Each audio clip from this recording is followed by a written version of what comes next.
ॐ श्रीकान्तद्रुहिणोपमन्युतपनस्कन्देन्द्रनन्द्यातयः प्राचीनो गुरवोऽपि यस्य करुणालेशाद्गता गौरवं तं सर्वादिगुरुं मनोज्ञवपुषं मन्दस्मितालङ्कृतं चिन्मुद्राङ्कितमुद्रपाणिनलिनं चित्ते शिवं कुर्महे।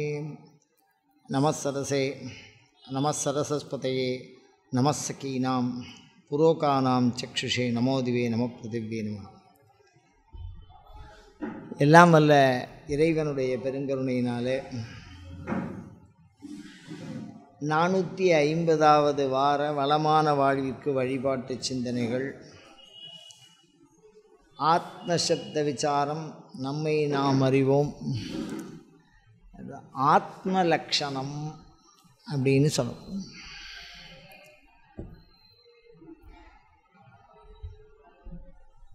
பொதுவாக லக்ஷணம் அப்படின்னா அதிவிருத்தி அனாவிருத்தின்னு வரும். அதிகமாகவும் சொல்லக்கூடாது, குறைச்சலாகவும் சொல்லக்கூடாது. லட்சணம் சொல்கிறதுல ஏகப்பட்ட பிரச்சனை இருக்குது. புதுசாக யாருமே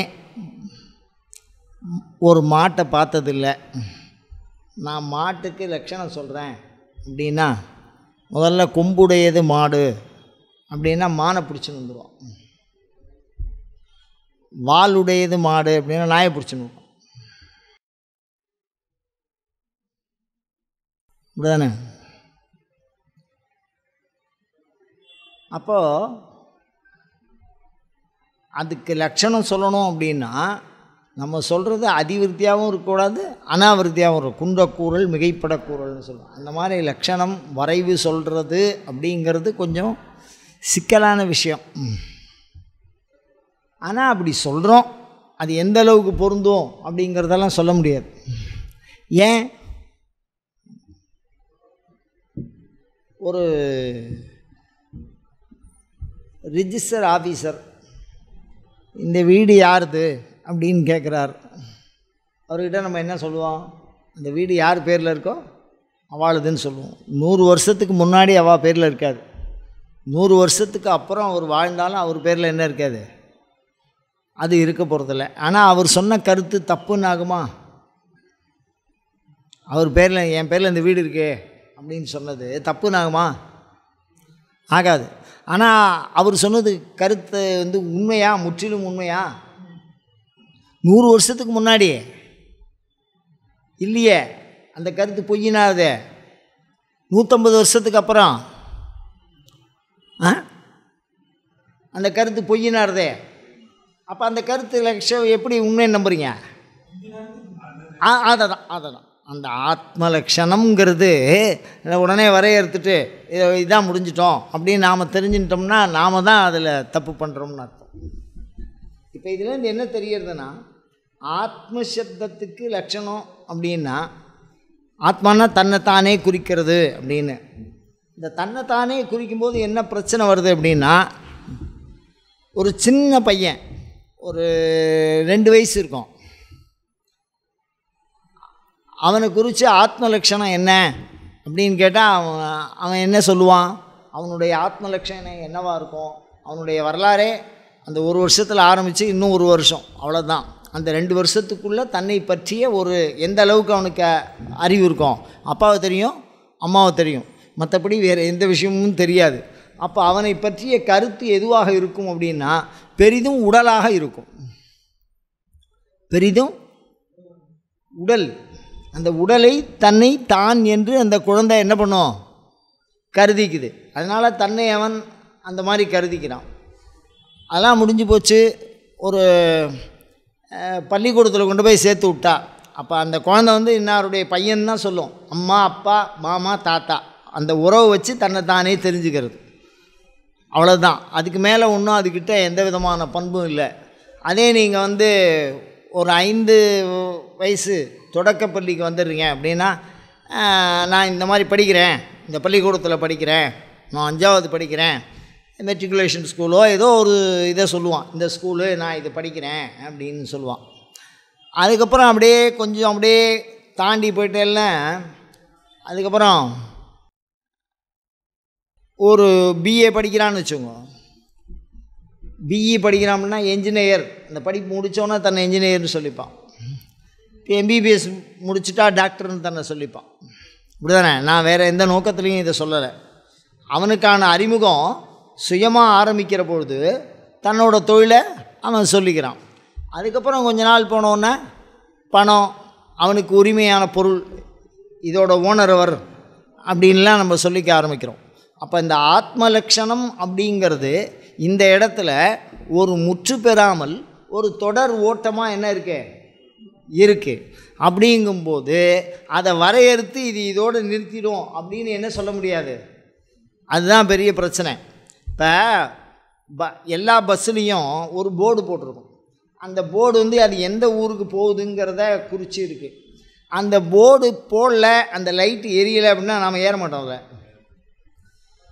அது ஏறிடுத்து அப்படின்னு சொன்னால், அதில் ஏறிட்டோன்னா அது அந்த ஊருக்கு தான் போகணும் அப்படின்னு அர்த்தம். அது அந்த ஊருக்கு தான் போகணும். இதில் இன்னொரு விஷயம், பஸ்ஸோட சுபாவத்துக்கு லட்சணம் சொன்னால் அது அந்த ஊருக்கு மாத்திரம்தான் போகுமான்னு. ஸோ அதனால் எப்படியா இருந்தாலும் பிரச்சனை தான். அது ஆத்மாவுக்கு லட்சணம் சொல்கிறதுங்கிறது எப்படியா இருந்தாலும் பிரச்சனை தான். இருந்தாலும் அது கூட போராடுறோம் ஆத்மாவுக்கு லட்சணத்தை. ரெண்டாவது, நான் சொல்லி நீங்கள் தெரிஞ்சுக்கிறது இல்லை உங்கள் ஆத்ம லட்சணம். நான் நீ ரெண்டு பார்ட் இருக்குதுல. நான் அப்படின்னா முன்னிலையில் சொல்கிறேன், நீ அப்படின்னா நான் என்னை தன்மையில் சொல்லிக்கிறேன், நீனா முன்னிலையில் சொல்லியிருக்கேன். நான் நீ அப்படின்னா நான் சொல்லி நீங்கள் தெரிந்து கொள்வது அல்ல. உங்களுடைய ஆத்ம லட்சம் உங்களால் உணரப்பட வேண்டியது, உங்களின் வழியே உணரப்பட வேண்டியது. அதாவது உங்களின் அனுபவமாக உங்களிடத்திலே தோன்றுவது, அதுதான் உங்களுடைய ஆத்ம லட்சணம்னு பேர். நீங்கள் இப்படி இருக்கீங்க அப்படின்னு நானாக ஒரு வரையறை கொடுத்தேன்னா அந்த வரையறை செல்லுபடியாகாது. அதனால் ஆத்ம லட்சணங்கிறது ஒவ்வொருத்தருக்கும் தன்னை பற்றிய தான் வகுத்திருக்கிற முழுமையுமான வரையறையே ஆத்ம லட்சணம்னு சொல்கிறோம். அப்படின்னா அதுக்கு லட்சணமே சொல்லாமல் விட்டுலாமா? சாஸ்திரங்கள்லாம் எவ்வளோ தூரம் கஷ்டப்பட்டிருக்கா அப்படின்னா, பேர் வச்சுருக்கான் பாருங்கள் நம்ம ஆள்.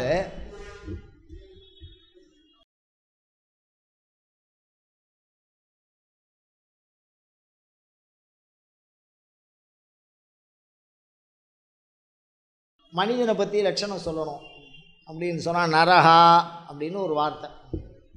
நரஹானா மனிதன் பொதுவாக. அடுத்தது சொல்கிறான் பாருங்கள் மர்த்தியஹா. எனக்கு சொல்ல ஞாபகத்தில் வரமாட்டேங்குது, அதனால் ஒரு சின்ன பிட்டு எழுதி வச்சுட்டுருக்கேன். நான் வந்து ஒரு சரியில்லாத மாணவன், அதனால் சொல்லிட்டு வச்சுக்கிறேன். அடுத்தது பார்த்தீங்கன்னா தேகதாரி. என்னது? தேகதாரி, புருஷன், தேவதர்ம, க்ஷேத்ரஜ, ஆத்மா, இதெல்லாம் வந்து நம்மளை குறித்து ஆத்மாவை குறித்து சொன்ன சில சொற்கள். இதை நம்ம கூர்ந்தாய்வு செய்கிறோம்.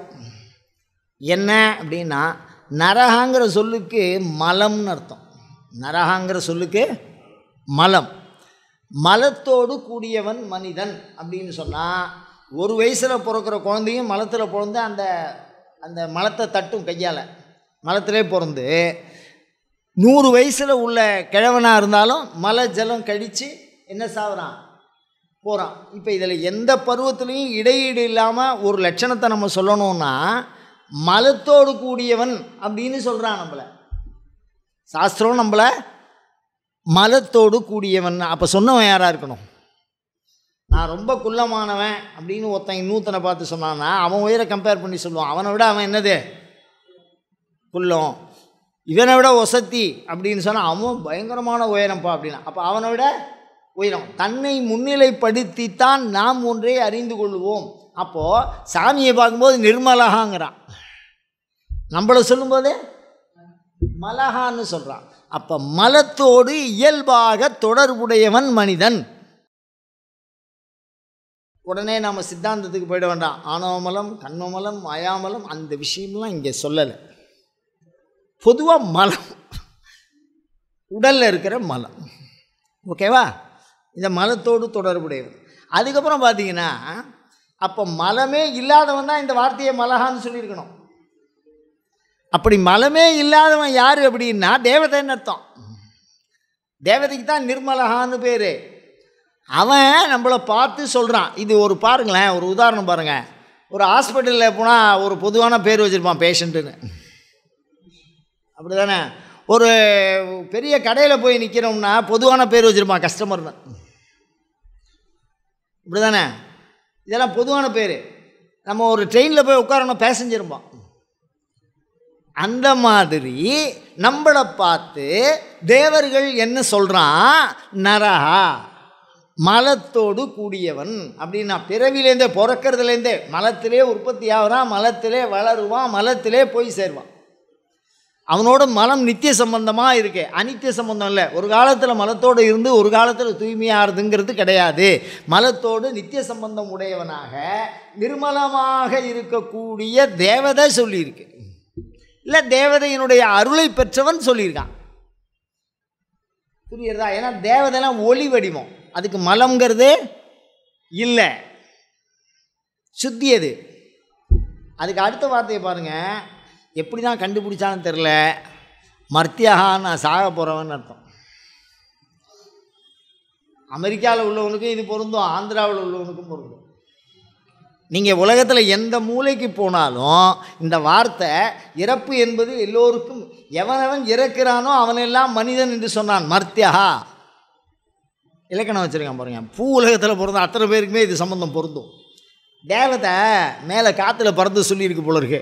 அதனால் பூமி கூட சம்பந்தம் சொல்லும்போது எல்லாருமே மலத்தோடு இருக்கான், எல்லாருமே சாவ குறித்தவனாக இருக்கான்னா. அடுத்த வார்த்தையை சொல்ல பாருங்க, ஜந்துஹூ, நான் பிறந்தவன் அர்த்தம். மனிதனுக்கு பேர் வச்சுருக்கான் பாருங்க, ஜந்துஹூ, பிறந்தவன் அர்த்தம். பிறப்பு வந்தால் இறப்பு வரும். அப்போ இன்னொரு பேர் சொன்னான் பாருங்க, அது அதை விட வேடிக்கையாக இருக்குது. இதெல்லாம் யோசித்து பார்த்தோம்னா நம்ம யாருன்னு நமக்கு தெரியும். விஷஹா அப்படின்னு சொல்கிறோம். விஷஹான்னு நமக்கு ஒரு பேர். விஷன நுழையிறவன் அர்த்தம். விஷன நுழையிறவன், உடலுக்குள் நுழைந்து விடுகிறவன், உடலை விட்டு வெளியிலே செல்லுகிறவன். நுழைஞ்சவன் தானே வெளில போக முடியும். எல்லா உயிரும் ஒரு உடலுக்குள் புகுந்து கொள்ளுகிறது. அந்த உடலுக்குள் புகுந்து கொண்டால் மட்டுமே இந்த பூ உலகத்தில் வசிக்க முடியும். அப்படிப்பட்ட அந்த உடலைத்தான் தேகம்னு சொல்கிறான். தேகதாரி, தாரின்னா தரிச்சுன்னு இருக்கிறவன் அர்த்தம். இப்போ நான் இந்த சட்டையை மேலே போட்டுருக்கேன், தரிச்சுன்னு இருக்கோம்னு அர்த்தம். தங்கமோ வைரமோ மேலெடுத்து போட்டுக்கிறோம், நாம் தரிச்சுன்னு இருக்கோம்னு அர்த்தம்.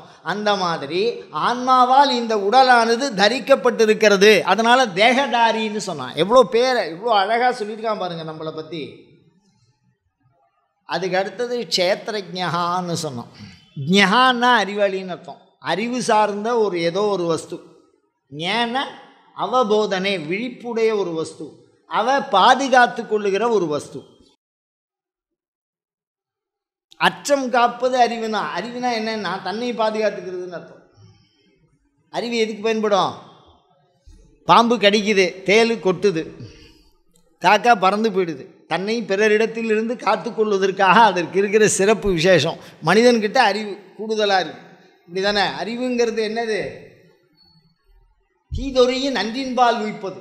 தனக்கு தீது வரும்போது அதுலேருந்து தன்னை காப்பாற்றிக்கிறதுக்கு பயன்படுத்தக்கூடிய ஏதோ ஒரு வஸ்து. அப்படி தான் தேவர்கள் நம்மளை பார்க்குறான். அறிவுன்ன உடனே ஞானத்துக்கு கூட சம்மந்தப்படாதீங்க. ஞானத்துக்கும் அறிவுக்கும் ஸ்நான பிராப்தி கூட கிடையாது. அவ்வளோ வித்தியாசம் இருக்குது அதில். அதனால் ஞான்னு சொன்னால், க்ஷேத்திரம்னா என்னன்னா இடத்துக்கு பேர். க்ஷேத்திரம்னா க்ஷேத்திரஜ்ஞா அப்படின்னா என்ன அர்த்தம்னா, தன்னை எடுத்துக்கொள்ளுகிற உடலாக தன்னை தான் அறிந்து கொண்டவன், பிறரால் அறியப்படுகிறவன். புரியலையா அவருக்கும்? க்ஷேத்திரஜ்ஞான என்ன? தன்னை, க்ஷேத்திரம்னா பூமி. இப்போ மரம் இருக்குது, ஒரு ஆன்மா மரத்துக்குள்ளே தன்னை மரம்னு புரிஞ்சுக்குவோம், அடுத்தவனும் அவனை மரம்னு புரிஞ்சுக்குவான். ஒரு ஆன்மா உடம்புக்குள்ளே, மனித உடலுக்குள்ளே பூந்துடுது, அப்போ என்னவாயிடும்? மனிதனு புரிஞ்சுக்கிறான். எந்த உடலை தான் எடுத்து கொள்ளுகிறானோ அந்த உடலாக அவன் அறியப்படுகிறான், உணரப்படுகிறான், தன்னாலேயும் பிறராலேயும். இப்படிதானே? ஒன்றும் புரியலையா சப்ஜெக்டு?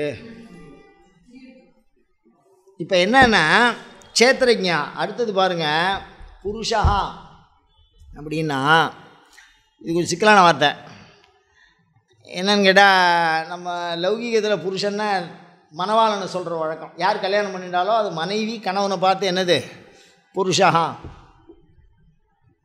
பூர்வே சதி, பிறப்பிற்கு முன்னும் தான் இருந்தவன் அர்த்தம் புருஷானா. புருஷாங்கிற வார்த்தைக்கு என்ன?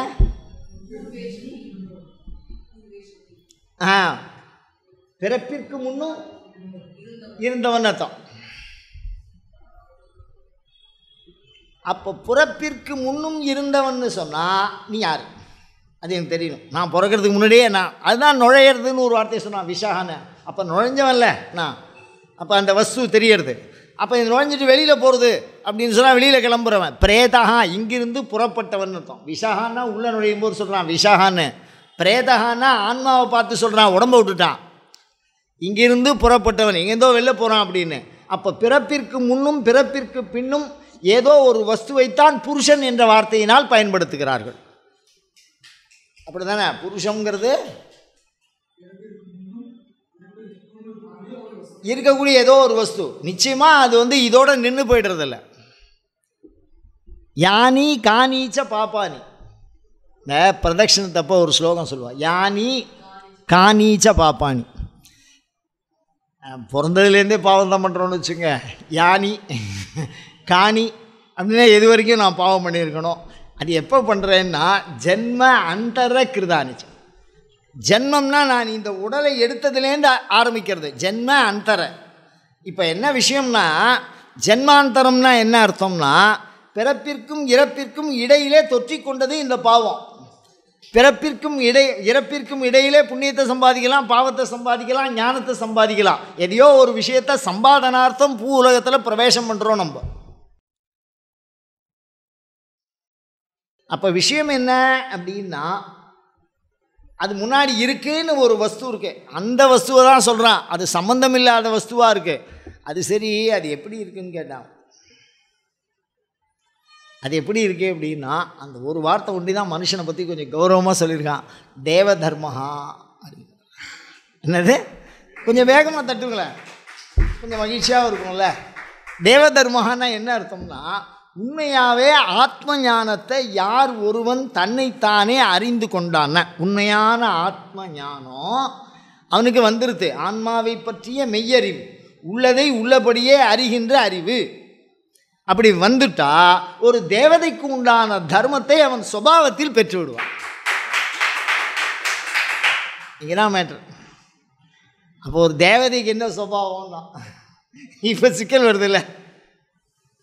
என்னது? தேவதைக்கு என்ன சுபாவம்னா பரம சுதந்திரம். சுதந்திரம்னா என்னென்னா தன்னிச்சையாக தான் சௌரியத்துக்கு போகும், தான் சௌரியத்துக்கு வரும், ஆக்கும் அழிக்கும் காக்கும் மறைக்கும் உருவாக்கும் எல்லா வேலையும் பண்ணும், பஞ்சகிருத்தியமும் பண்ணும் தேவதை. இந்த தேவ தர்மம் அதில் ஏறும். இந்த ஆன்மாவில் யாருக்கு ஆத்ம ஞானம்னு ஒன்று வந்துருத்தோ அதில் என்ன வந்துடும்? தேவ தர்மம் ஏறிடும். அதில் இப்போ ஒரு உதாரணம், மாயா முனிவரும் வந்து சென்னி குனிதரும் சேவடி கோமலமே. மாயா முனிவன் சொல்கிறவர் அபிராமி பட்டர், சொல்கிறது மார்க்கண்டேயரை சொல்கிறார். மாயா முனிவரும் வந்து சென்னி, அவர் பூஜை பண்ணுறத பல நேரத்தில் அவர் பார்த்துருக்கார். இதில் ஒரு விஷயம் பாருங்கள், இவர் நல்ல வைதிகர். யார்? அபிராமி பட்டர். அங்கே பூஜை பண்ணும்போது ஒரு சின்ன சண்டை நடந்துகிட்டே இருந்திருக்கு. இதெல்லாம் அப்போ நடந்தது, செவி வழி செய்தி. அதில் ஒரு இளம் வயசு பையன், அந்த பையனுக்கு 14 வயசு தான், கல்யாணம் ஆகலை. அவள் அப்பா, இது அபிராமி பட்டர் காலத்தில் நடந்தது. என்ன அப்படின்னா கல்யாணம் பண்ணிட்டு ஆச்சார விஷயம் பண்ணி கச்சம்லாம் கட்டிட்டு தான் நீங்கள் சாமியை தொடணும். நீங்கள் அந்த மனைவி அந்த இதெல்லாம் இருந்து அதுக்கு ஒரு சில சம்ஸ்காரம்லாம் பண்ணி தான் அதை என்ன தொடணும். ஆனால் ஒரு குருக்கள் அவரோட பையனை போய் பூஜை பண்ண சொல்லிகிட்டே இருப்பார். இவர் போகும்போதெல்லாம் அவரை கருப்படிப்பார். இவர் பரிசாரக வேலை பார்க்குறவர், அந்த பையன் சின்ன பையன், அவனை பூஜை பண்ணிகிட்டே இருந்திருக்கார். எப்போ பார்த்தாலுமே அந்த பையன் என்ன பண்ணுறது, அவள் அப்பாவுக்கு ஒரு 70 வயசு ஆகிடுது. அதனால் சும்மா அவர் நிற்பார், மற்ற வேலையெல்லாம் அவன் பண்ணிப்பான். இது அவருக்கு கொஞ்சம் வெறுப்பாகவே இருக்கும். யாருக்கு? நல்ல சாஸ்திரம் படித்தவர், நல்ல ஒரு அனுஷ்டானவாதி, அம்பாள்கிட்ட நேரடியாக பேசினவர். அப்படின்னா ஒரு காலத்தில் அவர் வெறுத்து போகும்போது சாமி அந்த குருக்களாத்து பையன் மாதிரி வந்தாராம். என்ன தெரியலையாடா அவனுக்கு அப்படின்னு கேட்டாராம். காரணம் என்னன்னா, வந்தது மார்க்கண்டேயர், அவனுக்கு கல்யாணம் ஆகலை. அவன் பூஜை பண்ணுறத 2-3 தடவை பார்த்துருக்கார். அவர் சாட்சாத் மார்க்கண்டேயரையே நேரில் பார்த்தவர் அவர். ஆனால் அது எப்படி வந்து எப்போ அதை உணருது, எப்போ நம்ம சாமி நம்ம பூஜை பண்ணும்போதே உணரணும். அந்த பூஜை பண்ணி முடிச்சுட்டு உணரக்கூடாது. நம்ம உதாரணம் நம்ம தரிசனம் பண்ணும்போதே சாமியை உணரணும். அதுதான் மாணிக்கவாசகருக்கு உண்டான பிராப்தம். நல்லா ஞாபகம் வச்சுங்க. ஒரு உதாரணம் நான் யாரையும் தயவு பண்ணி சொல்கிறேன், இந்த கருத்தை வலியுறுத்துறதுக்கு நான் இதை சொல்கிறேன். சுந்தரர் தடுமாறுறாரு சித்தவட மரத்தில், காலில் கொண்டு போய் தலையை வைக்கிறார். காலில் கொண்டு போய் தலையை நல்லா கவனிக்கணும். ஒரு மனுஷன் தூங்குறான், கால் மேலே பட்டுருது, நகர்ந்துக்க அப்படின்னா. திருப்பி 2வது தடவை அதே மாதிரி வச்சா அவர் நகர்ந்து படுத்துட்டார். கொஞ்சம் தூரம் தள்ளி போய் அங்கேயும் படுத்துன்னு கால் தலையில் வச்சா. அப்போ தான் சொல்கிறார் திருவடி தீட்சை. அப்போ 2 தடவை புரிஞ்சுக்கல, இல்லை விட்டுட்டார்ல. அல்லேன் உனக்கு ஆலாயினி அல்லேன் எனலாமோ. அதான் எவ்வளோ பெரிய கதற விஷயம் தெரியுமா. அப்படியே சட்டையை பிடிச்சிருங்க, அந்த பிராமண சட்டையை அப்படி பிடிச்சி அந்த மேலே இருக்கிற துண்டை பிடிச்சி ஓலைச்சுவடியை கீழே கிழித்து குண்டத்தில் போட்டு தலையில் அடிச்சுட்டு, பைத்தியமாடா நீ, சிவன்கிட்ட பேசுகிற வாக்கா இது, அல்லேன் உனக்கு ஆலாயினி அல்லேன் எனலாம் மறைஞ்சிட்டான் உள்ளே போய். அப்போல்லாம் ஞானம் வருது. ஆனால் மாணிக்கவாசகர் அப்படி கிடையாது, நேரடியாக குருக்கிட்ட படித்தவர், நேரடியாக சிவன்கிட்ட படித்தவர். சிவன் சொல்லிக் கொடுக்கும்போதே இவர் சிவன் அவருக்கு தெரியும். புரியுதா உங்களுக்கு? 2 பேருக்கும் உண்டான வித்தியாசம் உயர்வது. அந்த மாதிரி ஒரு மெய் ஞானம்ங்கிறது பூஜையினாலேயோ தியானத்தினாலேயோ தரிசனத்தினாலேயோ பக்தியினாலேயோ ஏற்படுறது மனுஷாளுக்கு. ஆனால் முன்ன விட்டு பின்ன பிடிக்கிறோம். அதனால் மாயா முனிவர்னு சொன்னேன். ஏற்று சொல்கிறேன் அப்படின்னா, அவள்லாம் இருக்காங்கிறதுக்கு பிரமாணம் இதெல்லாம். அந்த ஆன்மாங்கிறதுக்கு இருக்குது, அது எங்கேயுமே போல. அவர் இப்போ வரைக்கும் மார்க்கண்டேயர் பூஜை பண்ணிட்டு இருக்கார் அமிர்தகடேஸ்வரருக்கு. எப்படி இருக்க சுயம்பு சாமி, அது நமக்கு தெரியுது இல்லை அந்த விஷயம். இப்போ நான் இதெல்லாம் எதுக்கு சொல்கிறேன் அப்படின்னா, க்ஷேத்ரஹா க்ஷேத்ரஜ்ஞா அப்படின்னா இந்த உடம்பு க்ஷேத்திரம், அந்த க்ஷேத்திரத்துக்குள்ளே ஜ்ஞா, அந்த ஞானம் உள்ள ஏதோ ஒரு வஸ்து இருக்குது. இந்த உடம்பு ஜட வஸ்து, இது உள்ளே இருக்கக்கூடியது அறிவு வஸ்து. அந்த அறிவு வஸ்துவை தான் நான் என்ன சொல்கிறேன், ஆன்மான்னு சொல்கிறேன் அப்படின்னு சொல்கிறான். அதில் ஒரு நிமிஷம் மேலே போனால் அறிவதா அறிவிப்பதா அறிவே இல்லாததான் அங்கே பிரச்சனை. அறிவிப்போர் வாத்தியார், அறிவிக்கப்படுகிற பொருள் புத்தகம், அறிபவன் மாணவன். இப்போ புஸ்தகமாக வாத்தியாரா ஸ்டூடெண்டா? அந்த வஸ்து அறியக்கூடிய வஸ்து ஆத்மஜ்ஞா, அப்படிதான் க்ஷேத்ரஜ்ஞா. ஞசப்தம் மிக அழகான ஒரு விஷயம். இந்த ஆன்மாவுக்கு இருக்கக்கூடிய ஒரே வஸ்து எது அப்படின்னா இந்த அறிவு ஒண்டி தான். இந்த உடம்பு இந்த உடம்பை விட்டு இந்த ஆன்மா போயிடுத்துன்னா அதுக்கிட்ட இருந்த அறிவு உணர்வு இச்சை 3 போயிடுது. அறிவு உணர்வு செயல். இந்த அறிவு உணர்வு செயல் இந்த 3 போயிடுது. இச்சாஞான கிரியாத்மிகாம், அவ்வளோதான். இச்சாஞான கிரியாரூப மண்டலத்திரய மத்தியஸ்தித அக்னிஸ்தம்ப ஆக்கிருத்திம் ஆகவும். இச்சாஞான கிரியாசக்தினுமா இச்சாசக்தினுமா கிரியாசக்தினுமா யாசக்தினுமா லலிதாசனம், அப்படி தானே. இப்போ இந்த ஆன்மாங்கிறது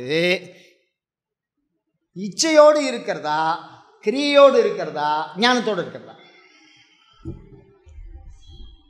ஆன்மா ஞான வஸ்துவா, ஆன்மா இச்சா வஸ்துவா, ஆன்மா கிரியா வஸ்துவா? உயிரோடு இருக்கும்போது 3 வஸ்து. இந்த உயிரோடு இருக்கும்போது என்னுடைய கிரியா வஸ்து சரீரம். ஆன்மா தான் எந்த இடத்துல இருக்கோ அதே இடத்துல தான் இருக்கும். திருப்பியும் அதை இழுத்துன்னு வரணும் அப்படின்னா யாராவது உறவுக்காரா வச்சு அந்த கல்லில் ஏற்றணும். அதை இந்த உடம்பை விட்டுருத்துனா. அப்போ இந்த உடம்பு ஆன்மாவுடைய கிரியாசக்தி, உள்ளம் ஆன்மாவுடைய இச்சாசக்தி, ஞானம் ஆன்மாவனுடைய சுபாவசக்தி.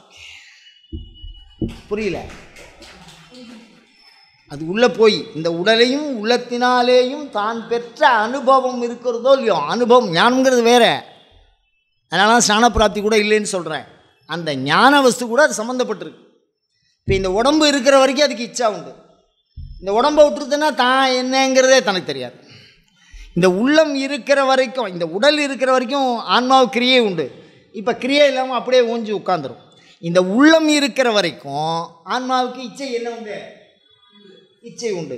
இந்த உடலினாலும் உள்ளத்தினாலும் கலந்து வாழ்வை அனுபவித்து வெளியிலே புறப்படுகிற பொழுதும் ஆன்மாவுக்கு ஞானம் உண்டு.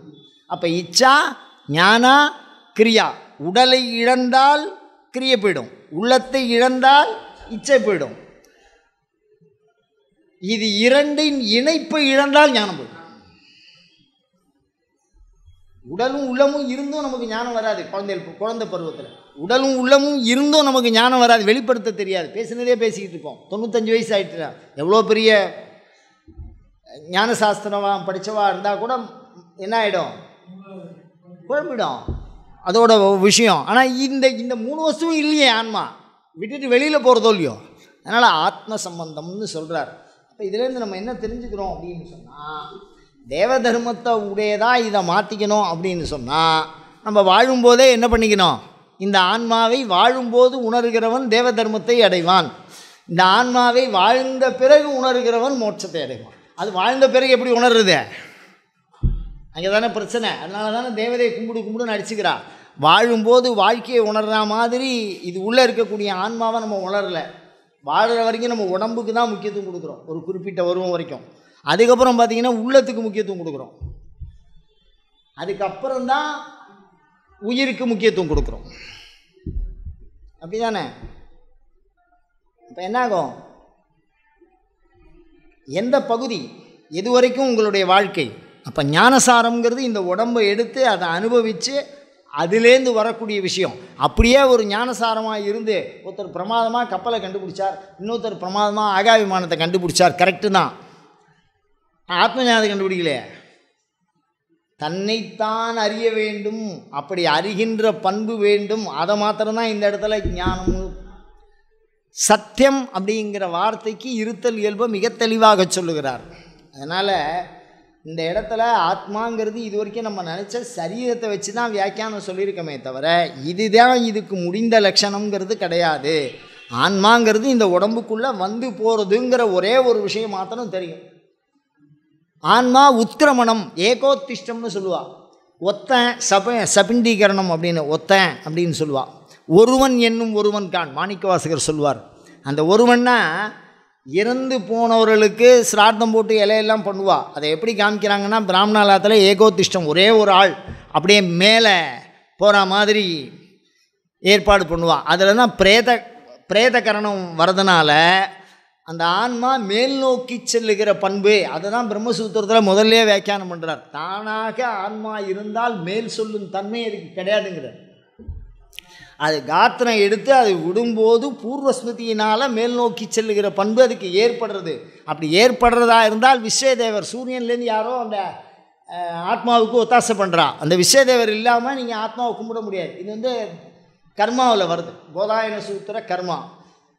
இப்போ கர்மாலாம் எப்படி பண்ணுறோம்? கர்மாங்கிறது ஆன்மாவுக்கு பண்ணக்கூடியது. கர்மாங்கிறது கல்யாணம்ங்கிறது சரீரத்துக்கு பண்ணுறது. ஒரு சரீரத்துக்கே இன்னொரு அதிகாரம் கொடுக்குறோம், கல்யாணம் பண்ணிக்க சொல்லி. இப்படி தானே? அது சரீரத்துக்கு சம்மந்தப்பட்டது. ஜாதகர்மம் சரீரத்துக்கு பண்ணுறது, பிரேதகர்மம் செத்துப்போன ஆன்மாவுக்கு பண்ணுறது. அப்போ ஆன்மாவை பிடிச்சி ஒரு கர்மா பண்ணுறான்னா அப்போ ஆன்மாவுக்கு லட்சணம் அவனுக்கு என்ன தெரியணும்? தெரிஞ்சால் தானே ஆத்ம லட்சணம் தெரிஞ்சால் தானே நீங்கள் பண்ண முடியும். அப்படி பண்ணுற பொழுது ஒரு பிண்டம் சாப்பிட்றது அப்படிங்கிறத அதுக்கு வைக்கிறான் அப்படின்னு உருட்டி வச்சா அப்போ அதுக்கு காத்திரமாக அது பயன்படுது, சாப்பாடாக பயன்படலை. இறந்த அதனால தான் ஆற்றுல போடாலும் அளந்து போடுன்னு ஒரு பாஷை சொல்லுவாள். அது என்ன ஆற்றுல போடுறது அளந்து போடுறதுன்னு? யாராவது சம்பாதிச்ச சொத்து ஆற்றுல போடுவாளா? அப்படியே போட்டாலும் அளந்து போடுவாளா? விஷயம் என்ன அப்படின்னா, ஆற்றுல போட்டாலும் பிண்டம் இவ்வளவு தான் கணக்கு. அப்போ ஒவ்வொரு பிண்டமும் ஒவ்வொரு உறுப்பு இருக்குது. நீங்கள் உணவுன்னு நினைக்கக்கூடாது. ஆன்மாவுக்கு தற்காலிக உறுப்பு, தற்காலிகமாக ஒரு உறுப்பை உருவாக்கி அப்படியே கலைச்சிடும். இதெல்லாம் காசி சம்ஸ்காரம். ஆத்மாவை பற்றி பேசணும்னா காசியை பற்றி நம்ம பேசி ஆகணும். அந்த கயாவை பற்றி அந்த பிண்டம் அந்த மாதிரி விஷயங்கள்லாம் வரும்போது அது கூட சம்மந்தப்படும் போது அந்த ஆன்மா வந்து அந்த பிண்டம் வைக்கிறவனுக்கு தெரியணுங்கிறான். பிண்டத்தை உருட்டி வச்சா அது தெரியணுங்கிறான். எப்படி தெரியும்னு கேட்டால் அன்புனால மாத்திரம்தான் தெரியும், சாஸ்திரத்தினால அதை கொண்டு வர முடியாதுங்கிறான். அந்த அன்பு வைக்கிறோம், யார் வைக்கணுமோ, நான் வந்து நீ வந்து இதை வாங்கிட்டு போகணும் அப்படின்னு அந்த விருப்பத்தோடு, அதனால் ஸ்ரத்தையா கிரியத்தை ஐதி சிரார்த்தம்னு சொன்னான். ஸ்ரத்தை இல்லாமல் நான் ஏதோ பணத்தை அனுப்பிச்சிருந்தேன் நீங்களே பண்ணிவிடுங்க, நான் இங்கேருந்து காசிக்கு ஒரு 50,000 ரூபா பணம் அனுப்பிச்சிட்டேன்னு வச்சுக்கோ, பித்திருக்கள் வந்து வாங்கிட்டு போன ஜென்மான்றதில் நடக்காது. அப்போ அந்த ஸ்ரத்தைக்கு வர்றது அது. ஸ்ரத்தைனா ஒன்றினிடத்து இறந்த பிறகும் நாம் கொள்ளுகிற அன்பு. அதனால தான் ஞாபகத்துக்கே சாதாரணமாக பாருங்கள், தமிழில் ஒரு நூல் இருக்குது. அந்த நூல் வந்து இறந்த மன்னர்களை பற்றிய 10 பாட்டு பாடியிருக்கா. அதை பாதுகாத்து அதை வச்சுருக்கா. அதுதான் இப்போ அந்த பிரேத காரியத்தில் தான் அதை பாடியிருப்பான். அது வந்து ஒரு ஆய்வாகவே நம்ம பண்ணணும். காரணம் என்னென்னா அதை பத்திரமா வச்சுருப்பான், அந்த ராஜா என்னென்ன செஞ்சான்னு. அது மாதிரி இப்போவும் ஸ்லோகம் வாசிக்கிறதுன்னு சொல்லி பிறந்தவாளை பற்றி ஏதாவது ஒன்று சொல்லுவாள், அந்த இறந்து போனவாளை பற்றி அவளுக்கெல்லாம் சொல்லுவாள். ஏன்னா அதுக்கு ஞாபகம் கிடையாது. அது ஏன்னா உடம்பை விட்டுறதுனால, இந்த உடம்பு இருக்கிற வரைக்கும் தான் இந்த ரெக்கார்டு. அது எப்படின்னு கேட்டிங்கன்னா, இந்த கேமராலெல்லாம் கார்டுன்னு இருக்குல்ல, அதை போட்டுகிட்டே திருப்பி ஏற்கனவே உள்ளதை டெலீட் பண்ணி திருப்பி போட்டுருவோம்.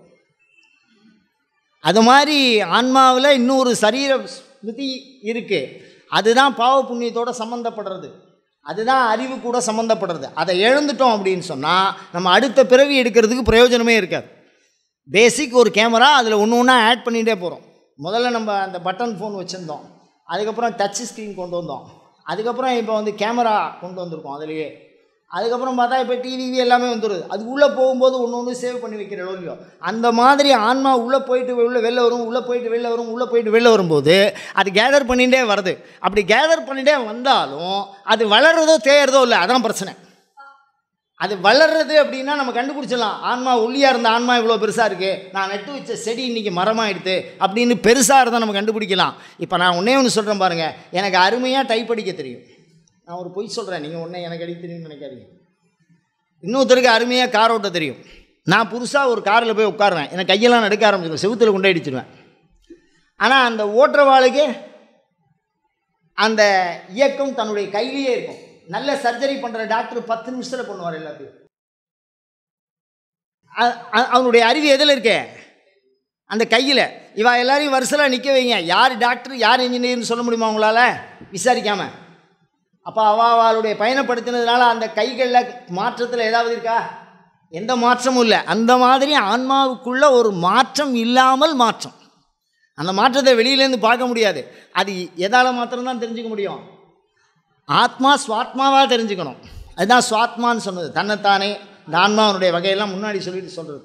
அதனால் இது ஒரு பெரிய சப்ஜெக்ட். இதில் ஏதோ ஆரம்பிக்கிறோம் அப்படின்னா ஏதோ நம்ம வளமான வாழ்வு இருக்குது, எதையாவது ஆத்மாவை பற்றி சிந்திக்கிறோம். இது இந்த அளவுக்கு இதை நான் வந்து ஆத்மா, இதுதான் ஆத்மா, தன்னைத்தானே உணர்ந்துக்கக்கூடிய பண்புடையது. அது சரீரம் இல்லாமல் மனசு இல்லாமல் அதை பண்ண முடியாது. சாமி வந்து சரீரத்தை தான் படைக்கிறார் ஆன்மாவுக்கு. சலிப்பு இன்றி இயற்றுவன்னு சொல்கிறார். நீ கடலுக்கே இடுவாய் கும்பிக்கு இடுவாய்ன்னு சொல்லுவார். நீ எங்கேயாவது திருப்பி கொண்டு போய் என்னை பிறப்பில் போடு, இல்லை உன் திருவடியில் சேர்த்துக்குவோ அப்படின்னு சொல்லுவார். அதனால் இந்த உடலை இறைவன் செய்கிறான், அதுதான் இந்த இடத்துல விஷயம். அப்போ இந்த ஆன்மாங்கிறது தன் வழியிலே தன் உணர்ந்து தன் அறிவால் தன் முயற்சியால் தன் இச்சையால் உணர்ந்தால் மாத்திரம்தான் அனுபவ சாத்தியப்படும். அப்படி உணரும்போது உணர்றதுக்கு ஒரே லட்சணம், அது தேவதர்மம் வந்துடும். அதுக்கு தேவதர்மம் தான் இப்போ அதை புரிஞ்சிக்க வேண்டிய விஷயம். அயம் தர்மஹா உத்தரோத்தர அபிவிருத்தி ரஸ்து. புரியல? சேத்தனம் அப்படின்னா சித்து சேத்து, சேத்துனா அறிவுன்னு அர்த்தம். அறிகின்ற பண்பு ஆன்மா கிட்ட இருக்குது, அதுக்கு அது தேவைப்படுது. என்னது வள்ளியா? ஏன் இல்லைன்னு, அது ஆன்மாவாக சரீரத்துக்குள்ளே பூந்தா மாத்திரம் தானே சேத்தனம் வருது.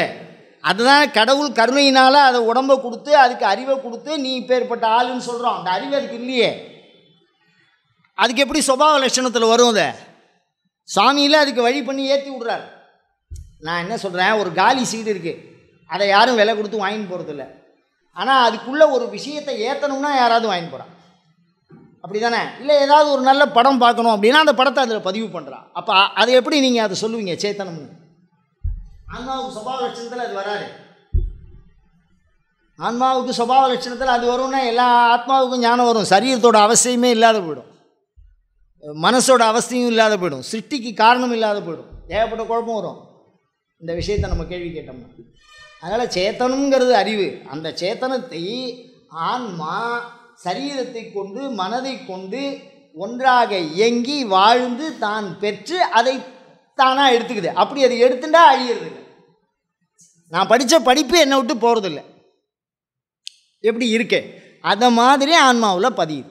அந்த அறிவுங்கிறது எப்படி ஏறுறதுன்னா, ஒன்றாவதுவே இரண்டாவதுவே உச்சறிவதுவே இரண்டறிவதுன்னு தொல்காப்பியத்தில் சொல்கிறார். ஒன்றறிவதுவே உச்சறிவதுவேன்னு 6 அறிவு சொல்லுவார். அதில் 7ஆம் அறிவுக்கு அவர் போகல. ஆனால் அந்த 6 அறிவு அபிராமி சொல்லுவார், அறிவு ஒன்றிலே. இந்த அறிவுங்கிறது, அந்த அறிவு ஆன்மாவுக்கு பிரயோஜனப்படுறதுங்கிற மாத்திரம்தான் நம்ம தெரிஞ்சுக்கிறோம். அதை பிரயோகப்படுத்திட்டா அதுக்கு எல்லாமே தெரியறது. அப்படி இல்லைன்னா தன்னை அறியும் கூடிய அனுபவம் கூட அதுக்கு என்ன இல்லை இல்லை. அதனால சேத்தனம்னு சொல்ல முடியும். ஆத்மாவுக்கு சுபாவம் சேத்தனம்னு இந்த விஷயம் நான் இதுதான் சொன்னேன். அடுத்த சித்தாந்தத்தை இதில் என்ன பண்ணக்கூடாது, கலக்கவே கூடாது. நம்ம மனசில் ஒன்று வச்சுன்னு இருக்கோம், செயலில் ஒன்று.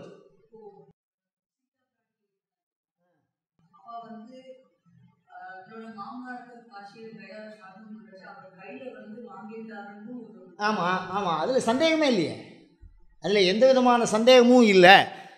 ஆன்மா வாங்கிக்க முடியும். எனக்கு அது காரணம் என்னென்னா, அவளுக்கு உணவு கொடுக்குறான்னு நம்மகிட்ட தப்பாக புரிஞ்சுட்டு இருக்கோம். அவருக்கான உடல் அது, அந்த உடலில் அவன் மாமனாரை பார்க்கலாம், அவன் தாராளமாகவே பார்க்கலாம். அதில் ஒன்றும் சந்தேகம்லாம் இல்லை. நீங்கள் கரெக்டாக சிரார்த்தம் பண்ணிங்கன்னா இறந்தவா கரெக்டாக வருவா. அது மலையாளத்தில் ஒரு பழமொழி சொல்கிறது உண்டு, தெவசம் நினைக்கா நீ சேத்தனுக்கா அப்படின்னு. எனக்கு அது சரியாக புரியல, என்ன காரணம்னா நான் அவரையே கேட்டேன். அப்படிலாம் ஒன்றும் இல்லை, அந்த காலத்தில் நேரடியாக ஆன்மாக்கள் இருந்தது, வந்தது இவனை மாதிரியே நின்றுருக்கு, உயிரோடு உள்ளவன் மாதிரி. யார் செத்து விட்டான்னு தெரியல, அந்தளவுக்கு ஆன்மாவோட பழகியிருக்கா எல்லாரும். அந்த பழக்கம்லாம் இப்போ போயிடுது. 36 கறி பண்ணால் 36 உடம்பு அது எடுத்துக்கும். நான் 4 கறி பண்ணிவிட்டு விட்டுட்டேன்னா அந்த உடம்புல 4 போச்சு. அப்போ எனக்கு பேசக்கூடிய தத்துவம் போச்சு, நான் புரிஞ்சிக்கக்கூடிய தத்துவம் எனக்கு போச்சு. தேவதா சம்பந்தம் இருக்கிறவா தான் ஆன்மாவை இழுத்து காண்பிக்க முடியும். இதோ இருக்கே, இதோ பாருங்க. அபிராமி பட்டுற மாதிரி ஆள்லாம் பார்க்குறார். மாயா முனிவரும் சென்னி அப்படின்னா அதை பார்க்குறார். இவர் சுந்தரர் பார்க்குறார், 63 நாயன்மார்களையும் பார்த்துருக்கார். அவர் எந்த இடத்துல இருந்தார், எப்படி இருந்தார், அவருடைய உருவமெல்லாம் தெரியுது. அதனால் அது இறைவன் காட்டினாலேன்றி சில விஷயம்லாம் அதுதான் தேவதர்மம். தேவதர்மம் உள்ள ஆன்மா அதை பார்க்க முடியாது. சாமானிய தர்மம் உடையவர்களாக அது சாத்தியமில்லை. அதனால தான் நமக்கு அதுக்கு பிரமாணம் இல்லாத போச்சு. அயம் தர்மஹா உத்தரோத்தரா விவிருத்தி ரஸ்து. அடுத்த வார சிந்தனை பாபாத்மா. அயம் தர்மஹா உத்தரோத்தரா விவிருத்தி ரஸ்து.